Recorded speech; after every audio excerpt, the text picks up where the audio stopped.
আমরা রাজনীতি করতে গিয়ে দলীয় সিদ্ধান্তে সব সময় হয়তো সঠিক সিদ্ধান্ত সকল সময়ে হয়তোবা সিদ্ধান্ত সঠিক নেওয়া যায় না।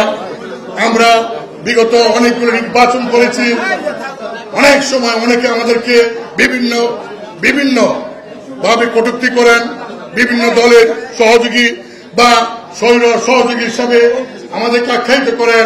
একটি কথাই বলবো, আমরা দলীয়ভাবে নির্বাচনে অংশগ্রহণ করে কোনো বেআইনি কাজ করি নাই। যদি নৈতিকভাবে কোনো ভুল হয়ে থাকে, যদি নৈতিকভাবে কোনো ভ্রান্তি হয়ে থাকে, তাহলে সেই জন্য আজকের দিনে এই কাউন্সিলে দাঁড়িয়ে জাতীয় পার্টির পক্ষ থেকে দেশবাসীর কাছে আমরা নিঃশর্ত ক্ষমা চাই। হিরন আরো মিনারেল ওয়াটার মাত্র 50 পয়সায় প্রতি লিটার। এবং আমরা সকল রাজনৈতিক দলকে অনুরোধ করব, জাতীয় পার্টি একটি শান্তিপূর্ণ ভাবে রাজনীতি করার দল। জাতীয় পার্টি একটি আধুনিক গণতন্ত্র মানা মডার্ন ডেমোক্রেটিক পার্টি। সেই দলকে নিয়ে আমরা দেশের মানুষের সামনে এগিয়ে যেতে চাই। সকল নিয়ম কানুন আইন মেনে আমরা এই কাজগুলি করব।